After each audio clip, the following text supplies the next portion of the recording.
तुमसे मिली है बाबा राहें हमें रूहानी। तेरे प्यार में ओ बाबा, तेरे प्यार में ओ बाबा सजती है जिंदगानी। हमारे वरिष्ठ भ्राता राजयोगी राजू भाई जी उपस्थित हुए। ये बड़ा ही सौभाग्य है हमारे लिए। सभी अपने अपने तरीके से तीव्र पुरुषार्थ में लगे हुए हैं, तो उस तीव्र पुरुषार्थ में और हम कुछ ज़्यादा करें, ऐसी बाप दादा की भी प्रेरणा हमें मिलती रहती है। तो यही आज हम भाई साहब के द्वारा भी सुनेंगे और कोशिश यही करेंगे कि उसे भी हम अमल में लाएंगे।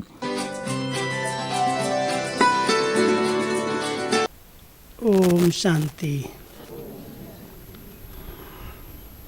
आप सभी तो बाबा के हम जिन्स हैं। ब्रह्मा बाबा अपने हम जिन्स को देख के बहुत खुश होते हैं। कैसे बाबा ने अपनी संपन्नता को समीप लाया। बाबा के जीवन चरित्र से आप सभी अवगत हैं। बाबा का वो अंतिम दिनों का पुरुषार्थ, मैं समझता हूँ बाबा की आयु जितनी आयु अभी किसी की भी नहीं है। 93 वर्ष की आयु में बाबा ने शरीर छोड़ा। है कोई 93 वाला? नहीं है, वो एक माता। अच्छा, तो बाबा ने 93 माना 92 में, इतनी बड़ी एज में कितना गहरा पुरुषार्थ किया होगा। 1 साल के ही पुरुषार्थ में बाबा ने अपने आप को संपूर्ण बना लिया।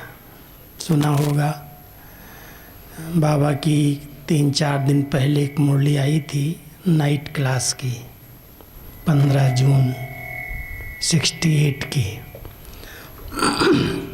जिसमें बाबा ने शरीर छोड़ना, हार्ट फेल से शरीर छोड़ना बहुत सहज है, वो बात कही थी। बाबा का बहुत गुप्त पुरुषार्थ था इस शरीर से अलग होने का। आत्मा इस शरीर से अलग एक चैतन्य शक्ति है, जो बाबा ने 3 शब्द प्रयोग किए, निराकारी, निर्विकारी और निरहंकारी। ब्रह्मा बाबा ने अपने साकार के समय यही 3 बातों का बहुत गहरा पुरुषार्थ किया और इसी पुरुषार्थ से वे संपन्न बने। संपूर्ण बन करके जब गुलजार दादी के तन में प्रवेशता हुई अव्यक्त बाप दादा की, तब बाबा ने ये रहस्य बताया कि ब्रह्मा बाबा कैसे इस पुरुषार्थ में एकदम दिन रात लग गए। कर्म नहीं छोड़ा, कर्म योगी बन करके रहे। मैं समझता हूँ इतनी बड़ी उम्र में कोई काम करे इतना। बाबा हर बच्चे को अपने हाथ से पत्र लिखते थे और लास्ट दिन भी 18 जनवरी को भी बाबा ने करीब 40-45 पत्र लिखे अपने हाथ से, सबको जवाब दिया। और भी कई कार्य जो बाबा खुद करते कराते थे। मकान बन रहे थे, बाबा उनका निरीक्षण करते, देखते। बहुत अच्छी बाबा की प्लानिंग्स चलती थी कि बहुत बच्चे आएंगे, कहाँ रहेंगे, कैसे रहेंगे, इतने बड़े बड़े स्थान होने चाहिए। तो बाबा का जो विज़न था साकार में तो नहीं पूरा हुआ, लेकिन अव्यक्त होने के बाद बाबा ने सब कुछ पूरा कर दिया। बड़े बड़े हाल होंगे, बहुत बच्चे आएंगे, क्यू लगेगी, तो वो सब बाबा ने अव्यक्त होकर के पूरा करा दिया। बच्चों के लिए ट्रेनिंग सेंटर बनाएंगे। उस समय ट्रेनिंग सेंटर बन रहा था पांडव भवन में, शांति स्तंभ के सामने जो ट्रेनिंग सेंटर है, बहनों के लिए ट्रेनिंग करेंगे यहाँ। और दादी जानकी जी को कहा तुमको यहाँ इंद्रप्रस्थ बनवा के देता हूँ, यहाँ तुम रहना, इनको ट्रेनिंग कराना। तो बाबा की वो साकार की प्लानिंग्स होते, इतना व्यस्त होते, कर्म योगी जीवन में रहते, बाबा कर्मातीत बन गए। कर्मातीत का अर्थ हम ये न समझ लें कि हमें शरीर छोड़ करके ही कर्मातीत बनना है, लेकिन कर्म से अतीत नहीं, कर्म बंधन से अतीत है। क्योंकि जब तक इस साकार शरीर के अंदर है तब तक भले वानप्रस्थ में पहुंच गए, लेकिन कर्म से अतीत नहीं हुए हैं। कर्म तो करना ही पड़ता है ना, खाना पीना भी तो काम है ना, सांस लेते हैं, नहाते धोते हैं, सोते खाते हैं, सब कुछ कर्म कर रहे हैं। कर्म के बिना कहाँ रहते हैं। इसलिए कई बार बाबा ने कहा है ये कर्म क्षेत्र है, और इस कर्म क्षेत्र में कोई भी आत्मा कर्म के बिना नहीं रहती। कोई कहे मैं कर्म सन्यासी हूँ, तो बाबा कहता है कर्म सन्यास होता ही नहीं है। खाना पीना आपको चाहिए, भले अपने हाथ से नहीं बनाते, इसलिए कहते हम कर्म सन्यासी हैं। मांग के खाते, दूसरों से लेके खाते। बाबा ने हम सबको कर्म योगी बनाया। हाथों से कार्य करते, दिल बाबा में लगी रहे। हाथ काढ़े दिल यार्डे। तो आप सब अभ्यास तो करते होंगे, क्योंकि ये वानप्रस्थ जो अवस्था है, इसमें दो ही बातें हैं। एक सुमिरन होता रहे, एक बाबा का बाबा बाबा बाबा, तो एक सुमिरन है, दूसरा उपराम स्थिति है। कोई से भी कल का बाबा का कदम याद है क्या था? स्वप्न और संकल्प में भी लगाओ मुक्त। ब्रह्मा बाबा ऐसे रहे, जरा भी न देह में लगाओ, न लौकिक न अलौकिक संबंध में लगाओ, न किसी वस्तु में, न किसी स्थान में। बाबा एकदम सबके बीच में रहते, न्यारे और प्यारे बन गए। लगाव होता तो शरीर छोड़ना सहज नहीं था। जिनका जरा भी कहीं लगाव होता है वो तड़फते रहते हैं, जल्दी आत्मा निकलती भी नहीं। लेकिन बाबा तो इतना उपराम, इतना न्यारे प्यारे हो गए, जो कहते थे जैसे बच्चे मक्खन से बाल निकल जाता, ऐसे आत्मा इस शरीर से उड़ गई, निकल गई। वो प्रैक्टिस की हुई थी निराकारी स्थिति की। मैं आत्मा इस शरीर में हूँ, मैंने शरीर धारण किया, मैं इससे न्यारी हो जाऊँ। तो अभ्यास करेंगे तो शरीर छोड़ना नहीं है, लेकिन शरीर से अलग रहने का अभ्यास करना है। मैं एक लाइट हूँ, मैं एक ज्योति बिंदु इस भ्रकुटी आसन पर विराजमान हूँ, ये अलग है, मैं अलग हूँ। मैंने ये ड्रेस धारण की है, ये अलग ड्रेस है। ये अभ्यास करते करते ब्रह्मा बाबा एकदम कर्मेंद्रियों से भी अतीत, देहातीत, देह से भी अतीत हो गए, तब कर्मातीत बने। न देह ने आकर्षण किया, न कर्मेंद्रियों के कोई भी आँख, नाक, मुख, हाथ, कान, पैर, जो हमारे शरीर के अंग हैं, उन्होंने भी कोई कर्मेंद्रियों ने आकर्षित नहीं कर पाया। इतना बाबा ने अपने आप को अलग करके रखा। आप सभी भी अभ्यास तो करते हो ना। शरीर में रहो, शरीर से अलग हो जाओ। शरीर का आधार लिया, कर्म किया, फिर अलग हो गए। और अलग हो करके कहाँ जाएंगे?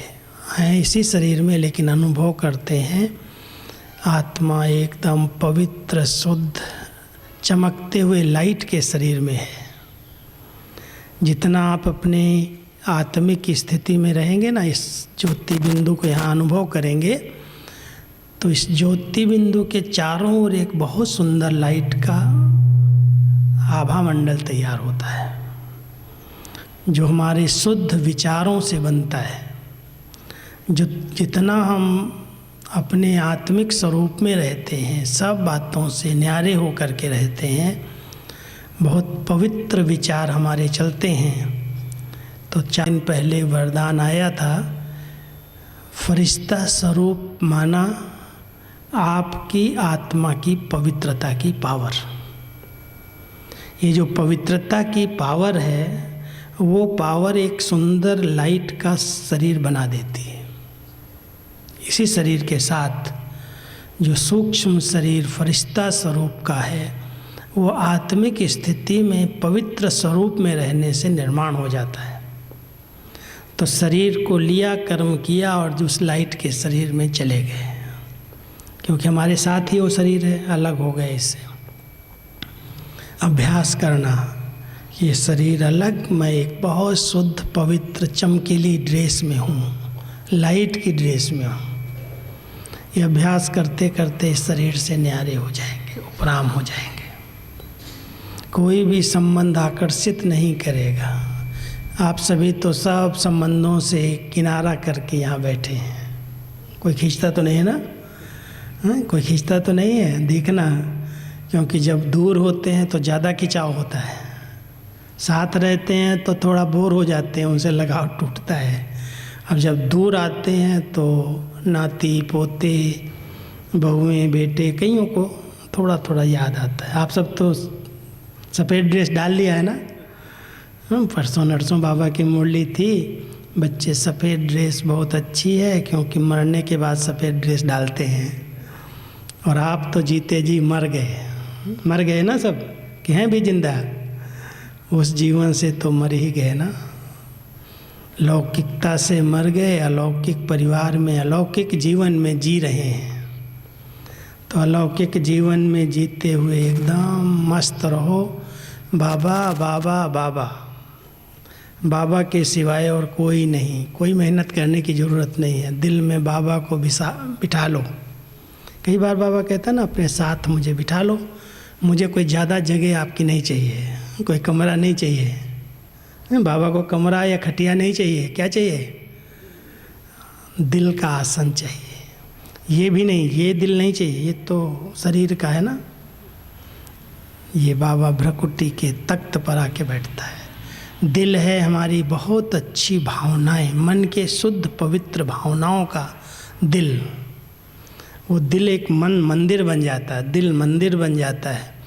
और उस मंदिर में बाबा की याद, बाबा का साथ, उसको बिठा लो, बस साथ साथ रहो। संग का रंग लग जाएगा। कहते हैं जिसके साथ रहो उसका संग लग जाता है। इसलिए सत्संग की बहुत महिमा है। कितना बाबा इस सब गहरे गहरे राज हम सबको सुनाता है। सत्संग माना बाबा गॉड इज ट्रुथ, बाबा सत्य है, और उस सत्य के संग में मैं आत्मा रहती हूँ, शिव बाबा के संग में रहती हूँ। इसलिए सत्संग हमारा सदा चलता रहता है। 1-2 घंटे का सत्संग हम नहीं करते। 1 घंटे आ गए, भजन किया, कीर्तन किया, पूजा पाठ किया, आरती उतारी, समझते हमने सत्संग कर लिया। बाबा कहता है वो तो सब झूठ संग है, क्योंकि वहाँ बाबा है ही नहीं। पहचान के बिना ऐसे ही आए, दिखावा करके आरती उतार दी। सच्चा सत्संग तो आत्मा परमात्मा के साथ रहे, पहचान करके रहे, अनुभव से रहे। बाबा के साथ ऐसे बैठ जाओ, बाबा को बोलो बाबा मैं तो ऊपर आने में मेहनत लगती है, आप आ जाओ ऊपर से। मैं हमेशा कहता हूँ बाबा के पास जाने में हमको मेहनत है। इतना समय हम साकार सृष्टि में रहे हैं, साकार सृष्टि छोड़ करके अव्यक्त वतन में मैं जाऊँ, थोड़ी मेहनत है। और उसको तो कोई मेहनत नहीं लगती, वो जहाँ चाहता है उड़ के आ जाता है। तो क्यों नहीं इतना बाबा को बहुत प्यार से कहो बाबा इस भ्रकुटी आसन पर आके बैठ जाओ। बहुत अच्छा आसन है, इसमें कोई न लगाव है, न झुकाव है, न नफ़रत है, न घृणा है, न ईर्ष्या है कुछ। बहुत स्वच्छ मन है, बहुत पवित्र मन है। किसी के लिए भी द्वेष भावना नहीं है, नफ़रत की भावना नहीं है। सब अच्छे हैं, सब अच्छे हैं, सब अच्छे हैं। कोई की कमी कमज़ोरी देखना नहीं तो कमी अपनी कमी हो जाएगी। बाबा ने हम सबको एक चश्मा पहनाया है। कहते हैं चश्मे की मजबूरी होती है ना, कोई को मजबूरी से पहनना पड़ता है, कोई फैशन से पहनता है। लेकिन बाबा ने अपने बच्चों को चश्मा दिया है विशेषता देखने का। कहते हैं लाल चश्मा पहन लो तो सब लाल लाल दिखने लगता है, हरा चश्मा पहन लो तो सब हरा हरा दिखने लगता है। हम सबको बाबा ने कहा बच्चे तुमको मैं चश्मा देता हूँ विशेषता देखने का। सबकी विशेषता देखो, कितनी विशेष आत्मा है, कितनी महान आत्मा है। भगवान ने इसको अपना बना लिया। कैसी भाग्यवान आत्मा है, कितनी भक्ति की होगी इसने, जो भगवान की गोद में, भगवान की छत्र छाया में, उसकी पालना में पल रहे हैं। नशा रहता है ना माताओं को, रहता है कि नहीं? नशे में रहना कि भगवान की गोद में हम आ गए, बाबा की छत्र छाया के नीचे हैं। इसलिए बहुत निश्चिंत स्थिति, पाना था सो पा लिया, काम क्या बाकी रहा। ब्रह्मा बाबा का कितना नशा था, ये पहले दिन का स्लोगन है बाबा का। ज्यों बाबा को निश्चय हुआ भगवान मिल गया, बस आई तार अलफ की, हुआ रेल का राही। 1 सेकंड में ट्रेन पकड़ लिया। मुझे ये हीरे जवाहरात का बिजनेस नहीं करना, ये सब पत्थर हैं। बाबा को पत्थर दिखाई देने लगे। मैं तो सच्चे हीरों का बिजनेस करूँगा अभी। तो वो नशा था, पाना था सो पा लिया, काम क्या बाकी रहा। अलफ को अल्लाह मिला, बे को मिली बादशाही। आई तार अलफ की, हुआ ट्रेन से राही। चल दिया कलकत्ता से हैदराबाद के लिए। 1 सेकंड में निश्चय हुआ और सब कुछ ऐसे। लो विश्वकिशोर दादा को कहा, बाबा के साथ बिजनेस करते थे बाबा के भतीजे विश्वकिशोर दादा। उनको कहा ये पार्टनर जो है, भागीदार, इसको जो देना है दे, नहीं देना है तो न दे, आप सौदा कर लो, फैसला कर लो। अब वो बेचारा तो जवाहरात का पारखी नहीं था, बाबा तो पारखी थे। बाबा, उसको लगा कि बाबा को हो क्या गया, कैसे दिमाग फिर गया एकदम। इतना बड़ा बिजनेस, करोड़ों का बिजनेस, उस समय के हिसाब से लाखों का बिजनेस, और एक धक से निर्णय लिया मुझे नहीं करना। उसको तो लगा शायद कुछ हो गया है बाबा को। उसको क्या पता इनमें भगवान की अभी प्रवेशता हो रही है और उसको नई दुनिया बनानी है। तो बेचारा भागीदार एकदम परेशान हो गया, कहता मैं तो नहीं कर सकता ये बिजनेस। तो दादा को पता क्या किया दादा ने कहा अच्छा ठीक है, तुमको जितना पैसा चाहिए उतना ले लो और जो जवाहरात हैं सब दे दो। तो पैसा भागीदार को दे दिया जो हिस्सा था उसका, और सारे जवाहरात जो थे वो सब ले करके लाकर में रखे। और वो धीरे धीरे 14 साल तक उसका ब्याज आता रहा, पैसे से चलता रहा यज्ञ। ये भी बाबा का ऊपर का जादू था। पैसा आता तो खा पी के ख़त्म हो जाता, लेकिन जो हीरे जवाहरात आए वो सब ऐसे ही ब्याज उनका बढ़ती गई, कीमत बढ़ती गई, और उससे बड़ा पूरा यज्ञ चलता गया 14 साल तक।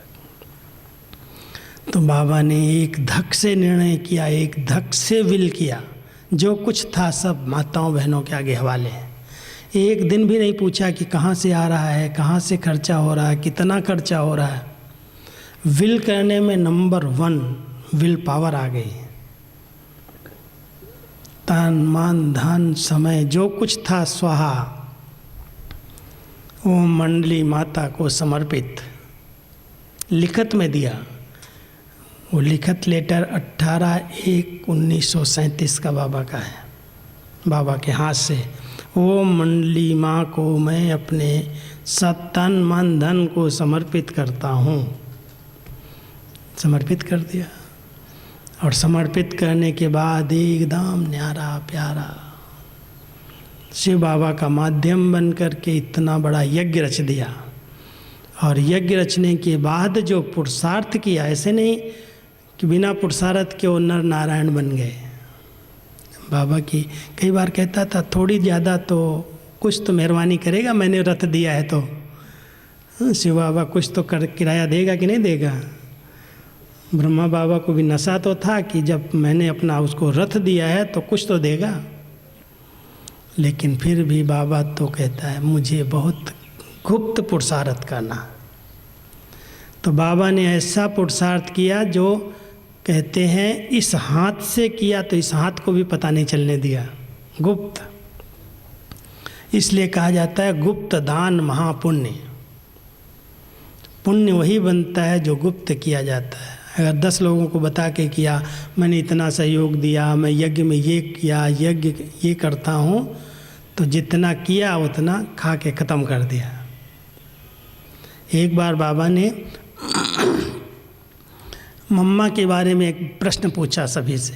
अब एक बाबा ने पूछा कि मम्मा यज्ञ में जब आई तो 1 पैसा भी लेके नहीं आई, कुमारी थी और इतना पैसे वाले परिवार से नहीं थी।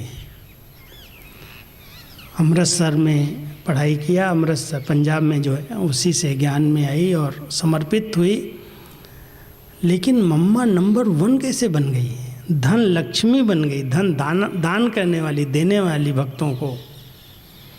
क्या ऐसा पुरुषार्थ किया जो ब्रह्मा बाबा से भी नंबर आगे चली गई। ब्रह्मा बाबा ने तो इतना सब समर्पित किया और मम्मा ने कुछ भी अपना लौकिक संपत्ति समर्पित नहीं की, लेकिन नंबर आगे चली गई और धन देवी बन गई। क्या किया ऐसा? कौन सी विशेषता थी? हाँ जी का पाठ। और जो कुछ किया कभी भी मैंने किया, ये मैं शब्द का प्रयोग नहीं किया। कराने वाला परमात्मा बाबा करा रहा है। कहती थी गुरु प्रसादे, गुरु का प्रसाद है जो मैं बांट रही हूँ, मेरा अपना कुछ नहीं है। तो शिव बाबा से जो कुछ मिला मम्मा ने उसे बहुत अपने अंदर धारण किया और दूसरों को दान किया। लेकिन दान करने के बाद कभी ये नहीं सोचा कि मैंने किया। वो गंभीरता की देवी बन कर के रही। इतना गंभीर, अगर कोई ने कहा मम्मा आपसे मुझे देवी का साक्षात्कार हो गया, मैंने नहीं कराया, मैं नहीं जानती, उसने कराया। मम्मा से बहुतों को साक्षात्कार होते थे, कभी सरस्वती का, कभी लक्ष्मी का, कभी दुर्गा का। मम्मा दुर्गा का अवतार थी ना, साकार में भी दुर्गा बन के रही। दुर्गुण वाले व्यक्तियों को संहार कर दिया, दुर्गुणों का संहार कर दिया, ऐसी मम्मा थी। मालूम है ना जब हापुड़ में हंगामा हुआ, बहुत हंगामा था। भाई लोग जाते थे तो उनकी तो हालत ख़राब कर देते थे वो लोग। एक बार कोई भाई गया तो उसका मुंडन कर दिया, बाल उतार दिए, उसका मुंह काला कर दिया, गधे पर बिठा दिया माला पहना करके। बहुत भाइयों का तो हाल ख़राब कर रहे थे वो सब। बाबा ने देखा ये भाइयों को नहीं भेजना अभी। मम्मा को कहा मम्मा आप जाएंगी? हाँ बाबा जो कहेंगे। हाँ जी। इतने हंगामे के बीच में मम्मा पहुंच गई हापुड़ के अंदर। लोगों ने समझा अभी तो बड़ा अच्छा चांस है, इनकी माँ को ही यहाँ से उठा करके भगा दो। माँ जाएगी तो ये पीछे पीछे से भाग जाएंगी बहनें इनकी। तो सारा गांव हंगामा करने वाले सब गेट पर आ गए। अब बहनों ने गेट बंद किया कि कहीं मम्मा के साथ कुछ ऐसा उल्टा सीधा न करें। मम्मा को बिठा दिया जाके ऊपर कोठे पर, दूसरी मंजिल थी, लकड़ी का ही मकान था हापुड़ में। पहले मैं गया हूँ उस मकान में।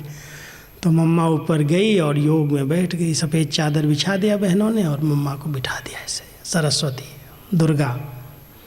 अब ये सब हंगामा करने वाले हंगामा करके दरवाज़ा तोड़ करके ऊपर पहुंच गए। इधर उधर ढूंढते ढूंढते मम्मा कहाँ है, इनकी माँ कहाँ है। और मम्मा तो ऐसे योग में बैठी थी। वो सब बहुत शोर करते हुए हंगामा करते हुए आए, 5-7 ऊपर, बाकी सब नीचे थे कि मम्मा को पकड़ के ले आओ। मम्मा ने वो दृष्टि दी और ऐसे ही प्यार से कहा आओ बच्चे बैठो, आओ बैठो। कुछ नहीं बोले, आओ आओ बैठो बैठो। अब बेचारे जितने गए थे हंगामा करते, चुपचाप मम्मा की दृष्टि जैसे उनकी वाणी को विराम हो गया, पुलिस स्टॉप। सब आके सामने बैठ गए और मम्मा बहुत पावरफुल उनको दृष्टि देती रही, कुछ नहीं बोली, न एक शब्द उनसे बोलने दिया, न बोली। अब दृष्टि में वो शक्ति थी, जो बेचारे सब मौन हो गए, चुप हो गए। अब जब वो चुप हो गए तो नीचे जो हंगामे वाले थे वो सोचने लगे क्या हो गया, ये जो गए थे मम्मा को पकड़ने के लिए कोई जादू लगा दिया उनके ऊपर। बेचारे एकदम परेशान, खूब हंगामा करने लगे नीचे। तो ऊपर सुन करके वो चुपचाप ऊपर से उठे और उठ करके बाहर आ करके कहते हैं, भाई ये ब्रह्मा कुमारियाँ कैसी भी हूँ मैं नहीं जानता, लेकिन इनकी माँ तो साक्षात दुर्गा है। उनके सामने तो मेरी वाणी ही बंद हो गई, एक शब्द भी मैंने नहीं बोल पाया। इसलिए चलो यहाँ से भाग चलो, कोई शक्ति है, कोई दुर्गा है। वो भाग गए, सारे के सारे केस खत्म हो गए, हंगामा खत्म। माना इतना योग बल था, एक तरफ योग बल था, दूसरी तरफ पवित्रता का बल था, देवी थी, और दृष्टि में वो बाबा की शक्ति थी जो असुरों का संहार करते हुए दिखाते हैं। असुरों का संहार नहीं किया, लेकिन आसुरी वृत्तियों का संहार कर दिया। तो ऐसी माँ ने नंबर 1 प्राप्त कर लिया, लेकिन कभी भी ये नहीं कहा मैंने ये किया, कराने वाला बाबा है, करण करावनहार स्वामी, उसकी ये सब लीला चल रही है। तो ऐसे हमारी मम्मा ने नंबर 1 प्राप्त किया, दादियाँ नंबर 1 में गई। तो बाबा कहता है फॉलो फादर, फॉलो मदर। माँ बाप को ही तो फॉलो करना है ना। तो इस अव्यक्त मास में माँ बाप को बहुत गुप्त रीति से फॉलो करते चलो। जो कदम उन्होंने उठाए हैं, मैंने तो 18 कदम अभी भेजे हैं, कदम तो बहुत हैं बाबा के, लेकिन 18 दिन में अगर ये 18 बातें भी हमारे जीवन में उतर आएँ तो समान बन सकते हैं। तो आज का कदम क्या है? जितना गंभीर उतना रमणीक। सूखा सूखा नहीं बनना। शांत होते ना, अंतर्मुखी हो जाते हैं तो चेहरा ही सूख जाता है। भाई बोलना नहीं है, बात नहीं करना है, उदास निराश, ऐसे लगता है पता नहीं कुछ हो तो नहीं गया, कोई बीमारी तो नहीं आ गई। बाबा कभी भी ऐसे गंभीर नहीं होते थे, रमणीक रहते थे, मुस्कुराते थे। कोई भी बात आई तो मुस्कुरा के बात करते। इसलिए तो जब दादियों पर या मम्मा पर बीमारियां आई, डॉक्टर कभी पहचान ही नहीं पाए बीमार हैं। कहते एक बार जब मम्मा को बहुत ज़्यादा बीमारी थी ना, कैंसर जैसे, तो एक बार कमरे में मम्मा और मम्मा की ब्राह्मणी जमुना दादी तो अभी थोड़े दिन पहले से ही छोड़ा, तो ये दोनों बैठे थे। डॉक्टर जब घुसा तो मम्मा को देखा, वो तो से नहीं, एकदम चमकता हुआ शरीर था, चेहरा चमक रहा, मुस्करा रही है। तो जमुना दादी ब्राह्मणी को पूछता है क्या हुआ, आप ठीक हैं, कुछ तकलीफ? जमुना दादी से पूछने लगा तो जमुना दादी कहती मैं बीमार नहीं हूँ, ये बीमार हैं। कहते ये बीमार है, ये तो लगती नहीं बीमार है, ये तो एकदम खुशनुमा खुश मिजाज बैठी है, चेहरा प्रफुल्लित है, इनको कहीं क्या बीमारी हुई है? तो ऐसी मम्मा थी जो उनके चेहरे पर बीमारी के चिन्ह नहीं दिखाई दी। जरा भी कोई नहीं कह सकता था मम्मा को कुछ है तकलीफ, जबकि तकलीफ बहुत ज़्यादा थी। लेकिन बाबा की याद में शरीर से न्यारे रहने का जो अभ्यास मम्मा ने किया, उससे नंबर 1 बन गई। तो शरीर से न्यारे रहने का अभ्यास बहुत ज़रूरी है, क्योंकि हिसाब किताब तो किसी के भी आएंगे। 84 जन्मों में तो बहुत कुछ किया है ना, खेल हम लोगों ने भी, किसी न किसी के साथ कुछ ऐसे कर्म हुए हैं, विकर्म हुए हैं, देहमान के कारण दुख दिया होगा, कुछ न कुछ गलतियां हुई होंगी। जो अंत समय आया है तो बाबा कहता है सब चुकतो करो, पूरा करो, नहीं तो धर्मराजपुरी में जाना पड़ेगा। इसलिए वो सब पूरा करते करते इतना न्यारे होकर के बाबा की याद में सूली को कांटा बना दो। बड़े से बड़ी बात छोटी बन जाए, उसको कहते हैं सूली कांटा बन गई। तो ऐसा अभ्यास करके कोई भी बात आए, कभी भी नहीं कहो मेरे को ये हो गया, मेरे को ये हो गया। दादी जानकी को आपने देखा, इतनी बड़ी आयु में कोई पूछता था दादी आपको दुख होता है? कहती दुख नहीं होता, दर्द होता है। दर्द हो रहा है लेकिन दुख नहीं होता, क्योंकि जानती है हिसाब किताब पुराने जन्मों का, पिछले जन्मों का कुछ ऐसा है, वो शरीर से भोग रहे हैं, ख़त्म हो रहा है। लेकिन भोगना के रूप में भोग नहीं रहे। आई है शरीर की बीमारी, खत्म हो जाएगी। इतना हल्की, इतना निश्चिंत और इतनी आत्मा की विल पावर, जो आप देखो 8, 10, 12 बजे तक उठे नहीं है, ऐसे लगता है अभी पता नहीं उठेगी नहीं आगे, और शाम को देखो तो क्लास करा रही है। शाम को देखो यहाँ से उड़ करके कलकत्ता जा रही है, फलानी जगह जा रही है। लास्ट तक सेवाएं की है, फरवरी तक भी पूना में गई, मार्च में शरीर छूटा। तो दादियों को तो हम सब ने देखा है ना, बाबा को नहीं देखा तो क्या, साकार में नहीं देखा, लेकिन अव्यक्त में इतनी पालना ली है।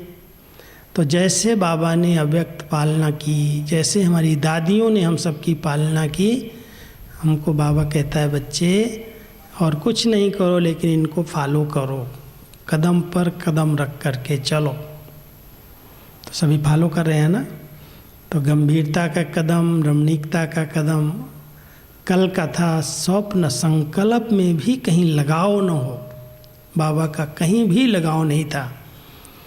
जिनका बाबा में लगाव था, बाबा ने उनसे भी अपने को डिटैच कर लिया। कई बार हमारा नहीं होता, संबंधियों का हो जाता है, लेकिन बाबा ने उनको भी बहुत अलग करके रखा। ऐसे नहीं मेरे में कोई फंस जाए। कहता था अगर इस देहधारी को याद करोगे तो पाप चढ़ेगा, ये तो है ही विनाशी, ये तो जाएगा ही एक दिन। बाबा ने तो बहुत पहले से तैयार किया था। इसलिए ऐसे समय पर बाबा व्यक्त हुए, जो दादी बाबा के समीप वाले थे उनको सेवा पर भेज दिया, और जो बाहर थे उनको समीप लाया। और इतना प्यार से सबको मुरली सुनाते, पालना देते, सब कुछ करते करते शरीर से अलग हो गया, चला गया वतन में। और वतन में जाने के बाद जो सेवाएं की है वो तो बड़ी वंडरफुल है, वो तो हम सब देख रहे हैं। जितने साकार में महावाक्य उच्चारण किए, अव्यक्त होने के बाद बाबा ने क्या लहर बना दी। दादियों ने भी संकल्प किया कि जो कुछ बाबा ने कहा है वो मुझे करना ही है। विदेश सेवा केंद्र के लिए, विदेश सेवा के लिए बाबा की प्रेरणाएं मुरली में आती थी। दादी ने सबसे पहले 1970-71 में ग्रुप भेज दिया, जाओ विदेश सेवा करो। और गए तो कितने सेंटर खुलने लगे। जो बाबा ने कहा, गली गली में सेंटर, सब स्थानों पर सेंटर, देश विदेश में धर्म आत्माओं तक, सब धर्म वालों के लिए ज्ञान है। जो साकार में कहा था, अव्यक्त होते ही वो सब प्रैक्टिकल होने लगा। और इतने साल तक बाबा ने अव्यक्त रूप में पालना की, कोई सोच भी नहीं सकता। 33 साल साकार की पालना मिली और 48 साल लगातार अव्यक्त बाबा की पालना हम सब ने ली। अभी 2-3 साल से बाबा भी अव्यक्त वतन से पालना कर रहे हैं। अनुभव होता है कि गया बाबा, चला गया बाबा, कहीं गया नहीं है। जब तक संगम युग का ये समय है, जब तक परिवर्तन प्रत्यक्षता नहीं हुआ है, तब तक ब्रह्मा की आत्मा कहीं नहीं जा सकती, वतन में भी नहीं जा सकती, मूल वतन में नहीं जा सकती। कहता है मूल वतन में मैं अकेले जाके क्या करूँगा, मैं तो बहुत बड़ी बारात के साथ जाऊँगा। शिव बाबा की बारात निकलेगी तब वो जाएगा। पहली सजनी तो ब्रह्मा ही है, और फिर उसके साथ ये सब सीताएं सजनियाँ उड़ेंगी, और बाबा वतन का गेट खोलेगा, मूल वतन का, और वहाँ हम जाएंगे, टच करेंगे, फिर नई दुनिया में आ जाएंगे। तो बाबा कहता है बच्चे, अभी समय आ गया है, अंतिम समय बहुत समीप दिखाई दे रहा है। अभी तो कुछ भी नहीं है। एक बीमारी से लोग हैरान हो रहे हैं, परेशान हो रहे हैं, कोरोना हो गया, ये हो गया, ये हो गया। बाबा कहता है बच्चे देखते चलो, कलयुग के विनाश को कैसे, परिवर्तन कैसे होगा, ये तो प्लान भगवान का है, गॉड्स प्लान, हमारा प्लान नहीं है। उसको इस दुनिया की सफाई करनी है। इसलिए बहुत निश्चिंत निर्भय बन करके, डरना नहीं, क्या होगा कैसे होगा, अरे शरीर छूटेगा और क्या होगा, इससे बड़ा तो कुछ नहीं होगा ना। इसलिए बाबा कहता बच्चे इससे भी डरना क्या है, बहुत हल्के होकर के डबल लाइट स्थिति में रहो, और बाबा को कहो बाबा आपको इस दुनिया का जैसे परिवर्तन करना है आप करो, हम आपके साथी हैं। बहुत निश्चिंत निर्भय स्थिति में रह करके बाबा को साथी बना करके हर बात का सामना करो, समस्या को पार कर लो। कभी भी सोचना नहीं क्या हो गया, कैसे हो गया, मेरे को कैसे हो गया। बाबा कहता कोई बात नहीं, नथिंग न्यू, कोई नई बात नहीं। तो आप सब ने तो पेपर पास कर लिया ना, पास हो गए ना सब, कोई फेल तो नहीं हुए ना, कोई फेल तो नहीं हुए ना। ये तो नहीं सोचा ये क्या हो गया, यहाँ पर भी ऐसे हो गया।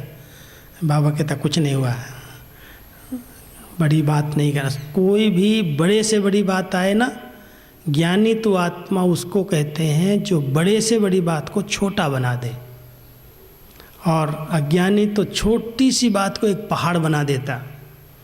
सोच सोच करके पहाड़ बनाता है, दूसरों को सुना सुना के पहाड़ बना देता है। और जो ज्ञानी बाबा के बच्चे हैं, बड़े से बड़ी बात आई, अरे कुछ नहीं, पार हो जाएंगे। तो इसलिए हम सब बाबा के महावीर ज्ञानी विशेष आत्माएं हैं। कोई भी बातें आए कहो बाबा नथिंग न्यू, मैं विजयी हूँ, विजयी बन करके दिखाऊंगा, दिखाऊंगी। ठीक है। कौन से 4 तिलक लगाने हैं? 4 तिलक, 3 नहीं, 3 तो बाबा ने सुना है, चौथा मैं सुना देता हूँ। मैं आत्मा बिंदी हूँ, मेरा बाबा बिंदु है, और ड्रामा में जो कुछ हो रहा है फुल स्टॉप बिंदु, और मैं कल्प कल्प का विजयी हूँ, विजय का तिलक है वो भी बिंदु है। ठीक है। विजयी बन करके रहेंगे ना तो कभी भी माया से, इन परिस्थितियों से, किसी भी बात से डरेंगे नहीं, घबराएंगे नहीं। कल्प कल्प हमने विजय प्राप्त की है, कल्प कल्प की हम विजयी आत्माएं हैं। क्यों विजयी हैं? क्योंकि हमारा साथी स्वयं भगवान सर्वशक्तिवान सर्वसमर्थ है। तो बाबा को ऐसे साथी बना करके रखना, अलग नहीं करना, उसको जुड़वा बन के रहना, अकेले नहीं बनना। अकेले होंगे तो थोड़ा सा डर लगेगा, और बाबा जिसके साथ साथ रहता है उसको कोई डर नहीं रखता, निडर निर्भय। तो इसलिए खूब बाबा की याद में रह करके, अलौकिक मस्ती में रह करके बाबा के साथ का अनुभव करो। और कोई भी बातें आ रही, कोई बड़ी बात नहीं, ठीक हो जाएगा। ऐसे नहीं फटाफट फ़ोन कर दो बच्चों को, परिवार वालों को, बेचारे वो भी डर जाएं। घबराना नहीं है, न घबराओ न दूसरों को घबराना, वो भी बेचारे घबरा जाएं। कोई पूछे ना कैसे हो, अरे बोलो पाना था सो पा लिया, परवाह की चीज़ की, मेरे जैसा क्या है भाग्यवान। तो आप सब बाबा के बच्चे बहुत बहुत भाग्यवान हो, बहुत बहुत तकदीरवान हो, जो भगवान ने आप सबको इस छतरी के नीचे बुला लिया। ठीक है ना। बहुत मस्ती में, बहुत उमंग उत्साह में रहना, कभी खुशी गायब नहीं होनी चाहिए। कुछ भी हो जाए, एक बार बाबा ने कहा अरे बच्चे हिमालय भी आकर के गिरे ना तो भी तुम्हारी खुशी नहीं जानी चाहिए। खुशी आपका खजाना है, खुशी आपके जीवन की खुराक है। तो खुशी की खुराक खाते चलो, खुशी का खजाना लुटाते चलो। बहुत मस्त रहना, बहुत उमंग उत्साह में रहना। उमंग उत्साह में रहेंगे ना, खुशी में रहेंगे, छोटी मोटी बीमारी आएगी, बड़ी एज में तो आती है थोड़ी बहुत, कभी टांग में दर्द, कभी सिर में दर्द, कभी पेट में दर्द। परवाह नहीं करना है, सब ठीक हो जाएगा। इसलिए बाबा की याद में रहेंगे, खुशी में रहेंगे, तो बाबा कहता बड़े से बड़ी बात भी सब ठीक हो जाएगी। सोचते रहोगे तो दुखी होगे, बिस्तर पर पड़े रहोगे। फिर सेवाधारी चाहिए, साथी चाहिए, और खुशी में जो रहते हैं ना वो उड़ते रहते हैं, सब ठीक हो जाएगा, सब ठीक है, सब ठीक है। तो ऐसे नशे और खुशी में रह करके इस अव्यक्ति मास में ऐसा पुरुषार्थ करो कि बाबा जैसा आप चाहते हो। मैं समय अनुसार एक बात सोचता हूँ, देखो वाणी के द्वारा खूब सेवाएं हुई, खूब सेवाएं की, अभियान निकाले, सेमिनार किए, सम्मेलन किए, योग शिविर किए, कराए। वाणी की सेवा बाबा ने रोक दी, स्टॉप। उसके बाद ये साइंस ने साधन दिया, साइंस के साधनों से सेवा किया। फिर मनसा सकाश देने की सेवा किया, वो भी मनसा सेवा भी बहुत लोगों ने किया, योग किया, अच्छा मनसा सेवा किया। सब दुखी हैं, अशांत हैं, उनको शांति की वाइब्रेशन दिया। अब बाबा कहता है बच्चे प्रत्यक्षता का साधन है साक्षात्कार। अब समय ऐसा आ गया है जो बैठे बैठे लोगों को अनुभव हो, साक्षात्कार हो कि कोई साक्षात देवी देवताएं, साक्षात इष्ट देव आत्माएं प्रकट हो गई हैं, ये फरिश्ते आ गए हैं। तो अब उसी स्थिति में रहना है, इसलिए कोई व्यर्थ संकल्प नहीं, कोई व्यक्त संकल्प नहीं। बहुत अच्छी अलौकिक मस्ती में रहो, रूहानियत में रहो, बाबा की याद में रहो, तो अपने आप बाबा ये साक्षात्कार शुरू कराएगा और प्रत्यक्षता होगी। लोग भागेंगे, यही है, यही है, यही है, यही बाकी रह गया, बाकी सब हो गया। तो वो समय समीप दिखाई दे रहा है कि एक दिन बाबा के घर का दर्शन करने के लिए लोग भागेंगे, लेकिन वो तभी होगा जब साक्षात्कार कराओगे। तो हम यहाँ बैठ करके बहुत खुशी में, नशे में, उमंग उत्साह में रह करके बाबा के साथ बैठ जाएं और बाबा को कहें, बाबा आपको जिसको दर्शन कराना करा दो। तो साक्षात्कार की लीला शुरू हो, तब प्रत्यक्षता हो और तब परिवर्तन हो।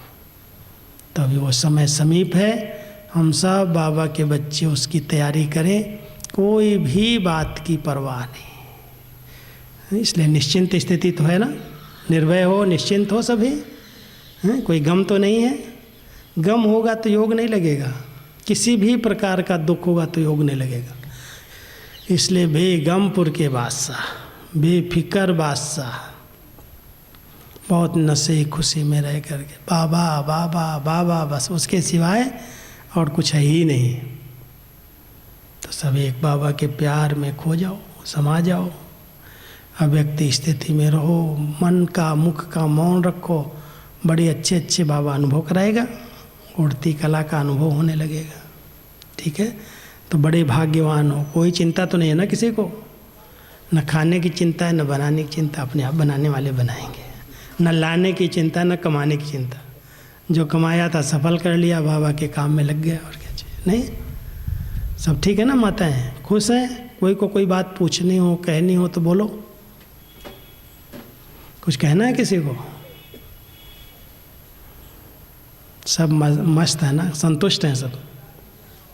जो हाथ उठाओ संतुष्ट हैं, जो सब अपने आप से, वाह। परिवार से भी संतुष्ट, परिवार से भी, ये अलौकिक परिवार से, लौकिक की बात छोड़ दो। तो बाबा कहता खुद से संतुष्ट रहो, परिवार से संतुष्ट रहो, बाबा से संतुष्ट रहो। बाबा से संतुष्ट रहना माना बाबा मेरे से संतुष्ट रहे। तो बाबा तो किससे संतुष्ट रहता है? सच्ची दिल पर साहेब राजी है। जो सच्चे बच्चे हैं ना, सच्चे हैं, अंदर बाहर साफ स्वच्छ सच्चे हैं, बाबा उनसे बहुत प्रसन्न रहता है। तो बाबा प्रसन्न रहे, बाबा संतुष्ट रहे, तो ये तीनों सर्टिफिकेट लेना कि मैं खुद से संतुष्ट हूँ, नियम मर्यादाएं धारणाएं जो हैं उन पर चल रहा हूँ, हमारा परिवार हमसे सब संतुष्ट है और हमारा बाबा हमसे संतुष्ट है। ठीक है, जहाँ संतुष्टता है वहाँ क्या है? वहाँ प्रसन्नता है। जहाँ प्रसन्नता है वहाँ क्या है? कोई प्रश्न नहीं है। और दो बातें बाबा ने उस दिन कही, जहाँ प्रसन्नता और संतुष्टता है वहाँ निस्वार्थ भावना है, कोई स्वार्थ नहीं, और निर्दोष भावना है, कोई का दोष दिखाई नहीं देता। संतुष्ट आत्मा है, क्यों किसी का दोष देखेंगी? न प्रकृति दोष, न प्रकृति का दोष है, न साथियों का दोष है, न परिवार का दोष है, सब निर्दोष हैं।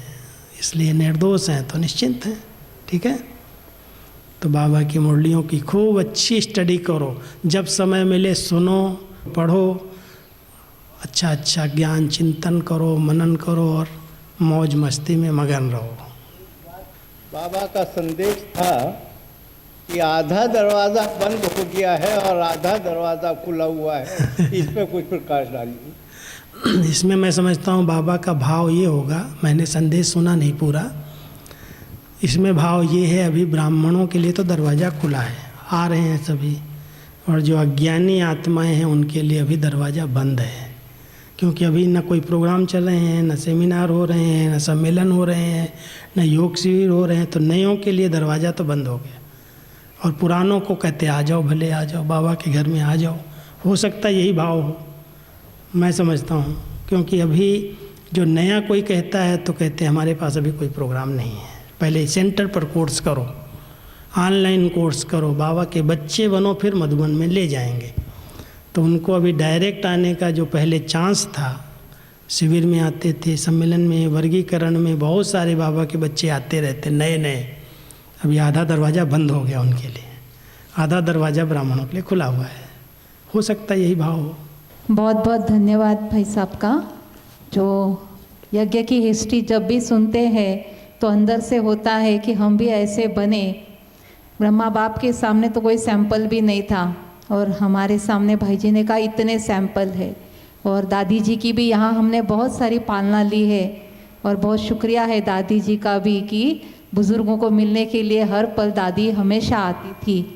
तो इतनी सारी पालना लेने के बाद हमें केवल एक ही लक्ष्य रहता है, जैसे भाई साहब ने लक्ष्य दिया कि ऐसा बनना है। ओम शांति। बहुत खुशी की बात है कि ऐसे अवसर पर प्रकृति ने हमें बहुत साथ दिया है। बहुत दिली इच्छा थी कि हमारे भाई बहन जो लगभग 8-9 महीने से अपने आप को कुछ थोड़ा सा अलग रखे हुए थे, शारीरिक तौर पर भी और मानसिक लेवल पर कहना तो थोड़ा मुश्किल काम है क्योंकि उसमें पुरुषार्थ करने वाले भी बहुत सारे थे, लेकिन फिर भी हमने अपनी तरफ से कोशिश की कि एक एक से सबको बुला के मिलने की कोशिश की, उनको समय भी दिया। लेकिन फिर भी मुझे लगता था कि यज्ञ से अगर कोई हमारा वरिष्ठ भाई या बहन इस चीज़ को समझकर हमारे भाई बहनों को थोड़ा उस स्थिति से बाहर ले आए तो मैं समझता हूँ भाई साहब ने इस चीज़ को भली भांति समझ लिया और ये अवसर हमको दिया। और मैं समझता हूँ उस अवसर का हम सबको लाभ भी मिला है, क्योंकि हमारी ये यात्रा तो बहुत लंबी तो हमने तय कर ली है, अब थोड़ा सा रह गया है। अगर उसमें भी हम थोड़ा अपने आप को ढीला कर लें या थोड़ा सा अपना लगे कि बड़ा मुश्किल लग रहा है, अब जैसे सवेरे मौसम कुछ था तो अभी कुछ हुआ, तो ऐसे ही हमको भी प्रकृति जीत बनकर और बाबा के लिए जो अच्छी अच्छी प्रेरणाएं हमें आज के इस मिलन में मिली हैं, क्योंकि हमने भले काफ़ी कुछ सुना हुआ है, पढ़ा हुआ है, लेकिन जब उसमें अनुभव की प्रवेशता हो जाती है तो जैसे भाई साहब ने कहा ना, अब वो समय आ गया है साक्षात कराने का। तो हमें सबको अपने आप को उस स्टेज पर अनुभव करना है। आप पहुंच चुके हैं, यात्रा बहुत आपने अच्छी तरीके से कर ली है, क्योंकि यज्ञ की इतनी पालना ली है हमने। हर महीने आपको याद है दादी यहाँ आकर थी, और जैसे भाई साहब ने भी जिक्र किया जानकी दादी का, सवेरे 8-9 बजे तक लगता था कि उठेंगी कैसे, और शाम को क्लास करा रही होती है। यहाँ तो हमने कई बार देखा, ये गाड़ी से उतरते तक भी देखा, और उनको ये भी नहीं पता था कि भी कहाँ ले आई हंसा मुझे। और जब स्टेज पे पहुँचते पहुँचते तक सिर्फ इतने ही कदम, तो उनका क्या रुतबा होता था बच्चों के प्रति, मेरे हम जिन्स। कहने की बात नहीं, सब ने अनुभव किया हुआ है। किसी तरह से खुशी में, जैसे कि कहा ना, दर्द तो होगा लेकिन दुख दूर तक कहीं नजर नहीं आता था। तो बहुत हम भाग्यशाली हैं कि हम आज तक भी इस यज्ञ से इतनी अच्छी पालना बाबा हमारी कर रहे हैं, उसका कुछ भी हम सानी नहीं दे सकते। लेकिन ऐसे भाई बहनें जो हमारा निमित्त तौर पर आकर हमारा उमंग उत्साह बढ़ाते हैं, हमको और आगे चलने की प्रेरणा देते हैं, और बाबा को साथ लेने में कितना सहज हो जाता है उसका अनुभव कुछ ही समय में करा देते हैं। ये बहुत बड़ा भाग्य हमारे लिए। मैं आप सब की तरफ से भाई साहब का बहुत बहुत धन्यवाद करता हूँ। ओम शांति। कितने निरहंकारी ओ प्यारे ब्रह्मा बाबा, कितने निरहंकारी।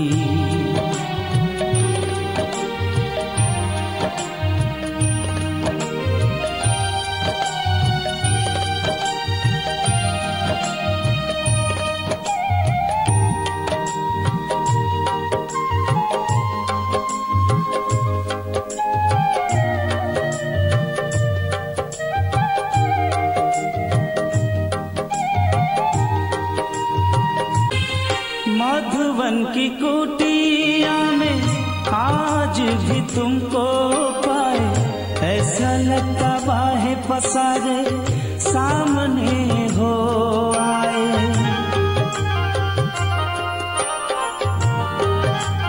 हो भागीरथ वन बाबा ज्ञान गंगा बहाया, अपने ही कर्मों द्वारा जग को स्वर्ग बनाया।